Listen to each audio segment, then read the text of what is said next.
Hola, yo soy Marily Díaz y este es el Storytime de hoy, enviado por una seguidora. Les quiero compartir un poco de mi historia. Ojalá les guste y les sirva escucharla a parejas que están pasándola difícil. Soy Clara y tengo 34 años. Me casé a los 25 y mi esposo tiene la misma edad que yo. He de aceptar que cuando nos casamos yo cometí varios errores en el sentido de que lo hice gastar mucho dinero para la fiesta. Yo soy la hija mayor de mis papás y ellos siempre decían que cuando sus hijas se casaran tenía que echarse la casa por la ventana. Crecí con esa idea, así que nos tomamos un buen tiempo para preparar la boda. Adán, mi esposo, se endeudó mucho para pagar los gastos. La boda se hizo en un salón muy bonito. Pagamos la decoración, la comida, todo así muy aesthetic, dijera la chaviza. Mi vestido fue ridículamente caro y eso lo pienso hasta ahora porque, vaya, es una prenda que solo se usó en esa ocasión. Pero bueno, en aquel entonces mi mentalidad era otra y pagué, o mejor dicho, Adán y yo pagamos las consecuencias. Empezamos nuestro matrimonio hasta el cuello de deudas y sin nada propio.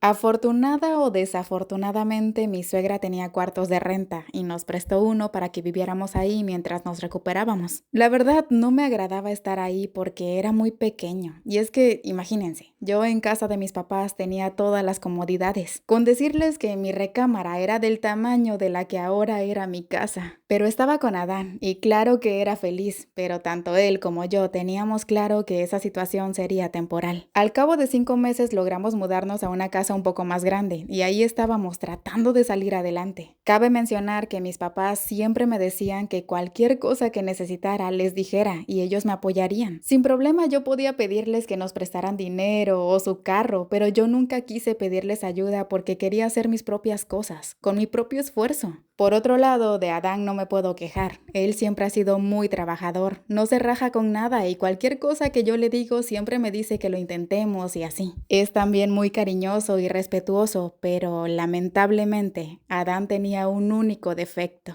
No sé si llamarlo alcohólico o que tenía problemas con la bebida. Verán, Adán no era de que se emborrachara todos los días, pero las veces que un trago pasaba por su garganta, se perdía. No era de que una cervecita y ya, o sea, él se iba de largo y se agarraba a veces 2, 3 días tomando, completamente perdido. Adán desde antes de casarnos trabajaba en un lugar donde se vendían bebidas alcohólicas. A veces cuando acababa el horario los mismos compañeros se ponían a tomar y ya se imaginarán cómo terminaba mi esposo. Ya cuando pasaban las 12 de la noche y él no llegaba a la casa yo ya sabía que estaba borracho. Y ahí me ven buscándolo, a veces sola para no mortificar a su mamá, a veces le decía a mis hermanos y ahí iban ellos conmigo a buscarlo y así. Todo en secreto según yo, porque no quería que mis papás tuvieran esa imagen de Adán, de que no podía controlarse al beber. Mis hermanos me juraban que no les dirían nada a mis papás, y así era, pero también era obvio que mis papás por alguna otra parte se iban a enterar. Y es que Adán, a veces de tan perdido que se ponía, se quedaba tirado en la calle.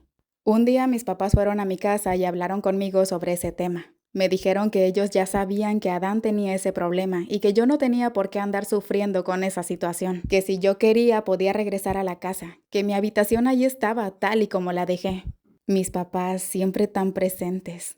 Les agradecí mucho y es que yo ya sabía que podía volver. Ellos siempre me lo decían desde antes de casarme, que si las cosas no funcionaban, la casa siempre estaría abierta para mí, y lo mismo con mis hermanos. Pero yo amaba demasiado a Adán. Sabía que tenía un problema, pero no quería dejar que eso nos separara. Entonces hablé claro con él y le dije que si no estaba dispuesto a dejar ese vicio por mí, que entonces no valía la pena seguir juntos. Nos tomó algún tiempo, pero poco a poco Adán dejó la bebida. Tuvo que ir a AA un tiempo y también tuvo que cambiar de trabajo porque estando en ese ambiente no ayudaba en su rehabilitación. En el trabajo que consiguió ganaba menos y aunque ya habíamos salido de algunas deudas, con su sueldo no alcanzaba, por lo que tuve que ponerme a trabajar. Yo estudié estilismo, por lo que un tiempo trabajé en un salón y al cabo de 8 meses pude poner el mío propio. La mamá de Adán nos volvió a prestar un cuarto y ahí lo acondicioné. Bueno, medio acondicioné porque no tenía tantas cosas, pero lograba salir un poquito de dinero. Entre las ganancias y el sueldo de Adán empezamos a ahorrar para poner otro negocio. La idea era hacer algo para eventos. A mí siempre me ha gustado lo de la decoración y todo eso, entonces pasado un tiempo la idea tomó su rumbo y nuestra meta era comprar mobiliario para eventos. Sillas, mesas, manteles y también brindar el servicio de decoración. Para eso yo tomé varios cursos y empecé vendiendo arreglos de globos que Adán me ayudaba a repartir los fines de semana que descansaba. Así estuvimos hasta que por fin logramos pagar todo lo que debíamos y ahora sí, toda nuestra ganancia la ahorrábamos para nuestro propósito. Cuando finalmente logramos juntar cierta cantidad, mandamos a pedir el mobiliario y empecé a ofrecer la renta para eventos. También necesitábamos una camioneta para movernos y con eso sí nos ayudaron mis papás. Ellos tenían una camionetita de redila viejita, pero todavía jalaba, así que con esa empezamos.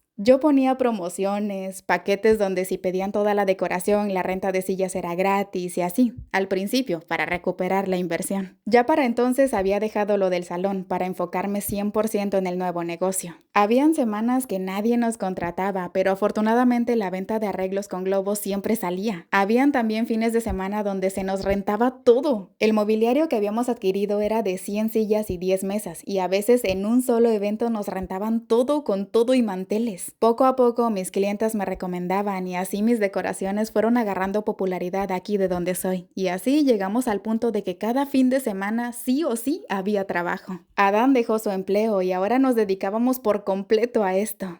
Todo parecía ir bien. Habíamos estado reinvirtiendo en materiales y estábamos por invertir en más mesas y más sillas. Incluso estábamos ahorrando para una camioneta. Sin embargo, llegó la pandemia y todo se vino abajo. Cometimos el error de enfocarnos nada más en los eventos, y como bien saben, fue lo primero que cayó. Todo mundo encerrado, no permitían hacer fiestas, ningún evento, nada. Nos quedamos sin trabajo y sin ingresos. Logramos sobrevivir las primeras semanas con nuestros ahorros, pero por cada peso que sacábamos era la ilusión de una mejor vida. Así estuvimos 3 meses sobreviviendo porque parecía que eso iba a durar la pandemia. Eso decían al principio. ¿Quién diría que estaríamos encerrados y bloqueados prácticamente por años? Al ver que la pandemia iba para largo, entramos en desesperación porque nuestros ahorros se iban acabando y nos habían cancelado ya muchos eventos. Eventos que supuestamente ya habíamos tomado porque habían dado el aviso de que se levantaba el confinamiento, pero al final que siempre no y teníamos que devolver anticipos y todo. Sinceramente, esa frustración no se la deseo a nadie. Duele mucho ver cómo tu fuente de ingresos se paraliza y no poder hacer nada. Por fortuna mi papá tenía un trabajo estable que hasta en pandemia, aunque con miedo de que se contagiara, pero siguió laborando. Gracias a él, Adán y yo sobrevivimos un poco más, pues mi papá nos prestó dinero para la renta y nuestras cosas más necesarias. Total que habían pasado 6 meses desde el encierro y nos resignamos a que no nos íbamos a levantar, al menos no en ese negocio hasta que la pesadilla terminara, por lo que Adán y yo decidimos buscar trabajo. Por suerte ambos nos quedamos trabajando en una tienda grande de abarrotes muy popular por acá de donde somos. Ahí estuvimos algunos meses. De lo que nos pagaban, un poco le abonaba mi papá por lo que nos había prestado, otro poco agarrábamos para la luz, gas y la comida. Tratábamos de comer lo más básico para no gastar tanto y el resto lo ahorrábamos. Ahora nos habíamos propuesto comprar una moto. Después de habernos lamentado porque todo se paralizó y nos habíamos acabado los ahorros, nos llegó esa idea. A veces digo, ¿por qué no se nos ocurrió antes? Y la pudimos haber comprado con lo que estábamos juntando para la camioneta. Pero bueno, tenía que pasar algún tiempo para darnos cuenta de que ahí estaba una oportunidad de negocio. Y era el servicio a domicilio. Delivery, motomandados o motoservicio, como lo llamen ustedes. Al estar la mayoría encerrados, era demasiada la gente que necesitaba que alguien le llevara sus compras hasta su casa. Hasta nosotros lo hicimos al comienzo, pero con servicio de taxis. Una moto era más práctica y ya había visto que en otras localidades lo estaban haciendo. Solo necesitábamos una moto y aprendernos las calles.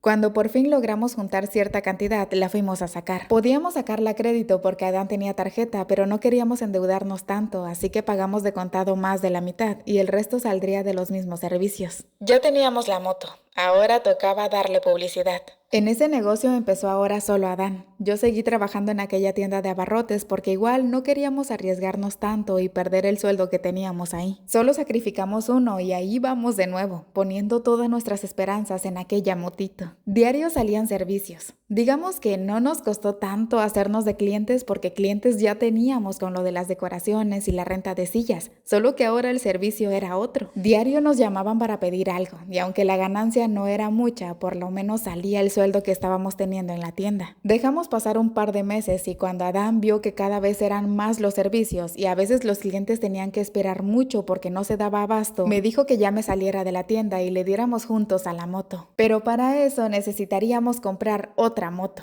Esa segunda sí la sacamos a crédito, solo dimos el enganche que pedían y dijimos, Dios mío, ayúdanos para salir de estas deudas, por favor. Ahora estábamos Adán y yo trepados cada uno en las motos y trabajando desde tempranito en los servicios. Yo me caí varias veces y créanme, me dolía más la moto que mis propias raspadas, pero logré dominarla. Ya sabía manejar, pero me daban miedo los topes, como que no coordinaba para ir frenando y terminaba cayéndome. Ya sé, de la manera más tonta, pero bueno. Cabe mencionar que en esto del motoservicio mis papás no estaban tan contentos. Nos decían que las motos eran peligrosas, que mejor intentáramos otra cosa, que nos podíamos morir en esas motos. Y bueno, ellos solo se preocupaban mucho. Adán y yo seguimos con nuestro negocio y esta parte me da mucha emoción porque hacíamos tantos servicios en el día que logramos juntar los mismos ahorros que habíamos logrado con lo de las decoraciones en menos tiempo. Terminamos de pagar las motos antes de lo previsto. ¿Y qué creen? Compramos una tercer motocicleta y contratamos a un amigo de Adán para que trabajara con nosotros. Hicimos algo que ni con el otro negocio habíamos podido lograr: dar empleo a alguien más.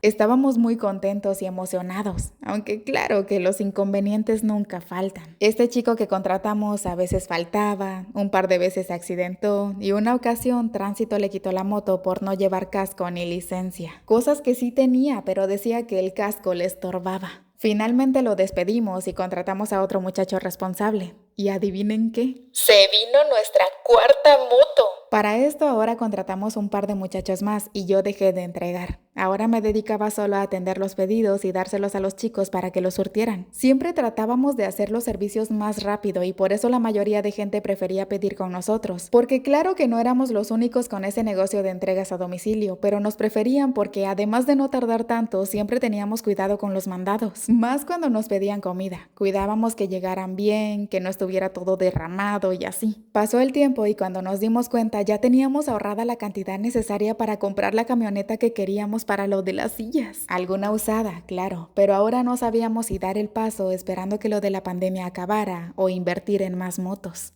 Decidimos esperar. Para entonces ya muchos negocios habían vuelto a abrir, ya se rumoraba que habían eventos pequeños y nos emocionaba el volver a la normalidad y retomar nuestro primer negocio, pero esperamos un poco más. Todo seguía marchando bien, o eso parecía, pero nos esperaba una prueba más. Un día empezamos a laborar y todo normal, hasta que como eso de las 4 de la tarde me marca Adán por teléfono, pero al responder no era él quien estaba detrás de la llamada, era otra persona. Bueno, ¿es esposa del señor Adán? Sí. ¿Quién es usted? Señora, su esposo tuvo un accidente en la carretera tal y lo están trasladando a tal hospital. Al escuchar eso sentí cómo todo se ponía oscuro a mi alrededor. Pensé lo peor. Llorando le marqué a mis hermanos para decirles. Luego de eso agarré una de las motos y me fui como alma que lleva el diablo. Afortunadamente solo fueron golpes del impacto y algunos raspones. El golpe más fuerte se lo llevó en la cabeza, pero como traía casco no pasó a mayores. Y lo que pasó fue que un taxista por querer rebasar se le cerró y no calculó bien o le valió que lo pasara a traer y fue que lo chocó. Adán estuvo un par de días en reposo, pero seguíamos trabajando. Yo me hacía cargo de tomar los pedidos y los muchachos seguían repartiendo, ahora con más precaución de lo normal. Adán se recuperó y volvió a entregar, y a mí varias clientas me empezaron a escribir porque iban a tener eventos y querían decoración. Empecé a tomar fechas otra vez, y aunque varios eventos a la mera hora se cancelaban porque no habían dado luz verde como tal para poder reunirse, seguíamos con la esperanza, hasta que por fin dejaron hacer eventos de no más de 50 personas y nuestro negocio de decoraciones volvió a operar. Pero claro que no queríamos dejar morir lo de las entregas, así que Adán se quedó a cargo de eso y yo con lo mío. Ahora di empleo a otras chicas que me ayudaran y esto se fue para arriba. Han pasado varios años y agradezco el que no nos hayamos rendido. Gracias a Dios nos va muy bien en nuestros negocios y no me puedo quejar. Sin embargo, hay algo que me preocupa y me pone un poco triste. Durante nuestros primeros años de casados, Adán siempre me decía que ya quería ser papá, que ya encargáramos al bebé. Yo le decía que no, que había que esperar a estar mejor y tener que ofrecerle, así que nos cuidamos todos esos años. Pero ahora que ya estamos bien económicamente y que, por cierto, se me olvidó mencionar, ya tenemos nuestra casa en un fraccionamiento. Todavía no terminamos de pagar, pero ya estamos a punto. El caso es que ahora que yo pienso que es el momento ideal para la llegada de nuestro bebé, es algo que nomás no sucede. sucede? Dejamos de cuidarnos hace rato y no he logrado quedar embarazada. No hemos ido a checarnos y es que la verdad me da tanto miedo de que nos digan que alguno de los dos tiene un problema. Y es que Adán anhela tanto ser papá. Cada vez que pensamos que ya pegó y me hago la prueba, él se emociona demasiado. Pero bueno, espero que solo esté tomando más tiempo para llegar. Muchas gracias por leerme y espero que nuestra historia les sirva a las parejas que juntas están trabajando por sacar adelante su negocio, sus proyectos. Recuerden, no hay mal que dure 100 años.